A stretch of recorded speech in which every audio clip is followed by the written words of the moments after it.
Assalamualaikum warahmatullahi wabarakatuh. Halo semuanya, perkenalkan nama saya Reza Ahmad dari kelas 10 S1.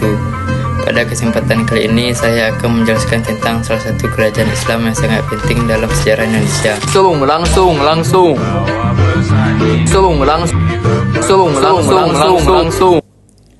Assalamualaikum warahmatullahi wabarakatuh. Halo semuanya, perkenalkan nama saya Reza Ahmad dari kelas 10 S1. Pada kesempatan kali ini saya akan menjelaskan tentang salah satu kerajaan Islam yang sangat penting dalam sejarah Indonesia, yaitu Kesultanan Demak. Yuk kita simak bersama sejarah peran dan peninggalan kerajaan Islam pertama di Pulau Jawa ini.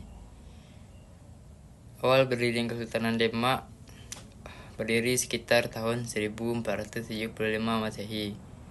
Berlokasi di pesisir utara Jawa Tengah, tepatnya di wilayah yang sekarang dikenal sebagai Kabupaten Demak. Pendiri Kesultanan Demak adalah Raden Patah, seorang tokoh keturunan Majapahit yang telah memeluk Islam. Ia merupakan putra dari Raja Majapahit terakhir, Brawijaya V, dengan seorang putri dari Campa yang telah masuk Islam. Ketika kerajaan Majapahit mengalami kemunduran akibat konflik internal dan melemahnya pengaruh Hindu dan Buddha, Raden Patah memanfaatkan momen ini untuk mendirikan sebuah kerajaan baru yang berlandaskan Islam. Kesultanan Demak pun lahir dan menjadi simbol peralihan penting dari peradaban Hindu dan Buddha menuju Islam di tanah Jawa. Raja-raja Kesultanan Demak, ada 3 tokoh utama yang memerintah Demak secara berturut, yaitu pertama Raden Patah dari tahun 1475 sampai tahun 1511. Sebagai sultan pertama, Raden Patah membangun fondasi kuat kerajaan ini. Ia mendirikan Masjid Agung Demak dan bekerja sebagai erat dengan Wali Songo untuk menyebarkan Islam Jawa. Kedua, ada Pati Unus pada tahun 1518 sampai 1521.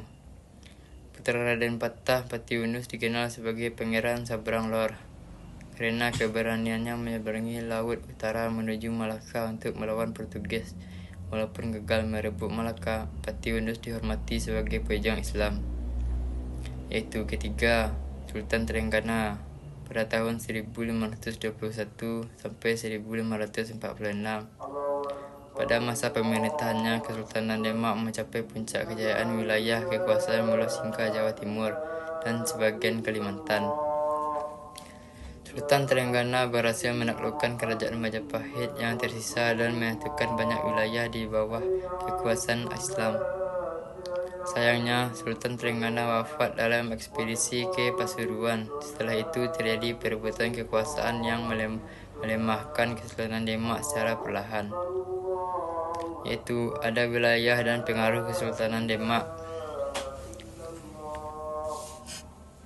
Di masa kejayaannya, Demak bukan hanya menguasai wilayah pesisir utara Jawa, tetapi juga menyebarkan pengaruh ke seluruh Nusantara.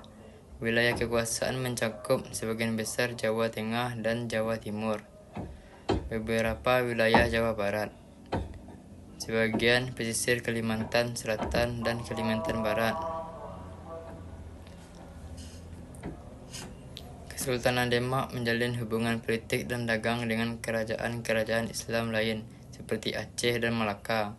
Selain itu, Demak juga dikenal sebagai pusat perdagangan karena lokasinya yang sangat strategis di jalur pelayaran internasional. Yaitu ada peran Kesultanan Demak dalam penyebaran Islam. Demak berperan besar dalam menyebarkan agama Islam di wilayah Nusantara, terutama di Jawa.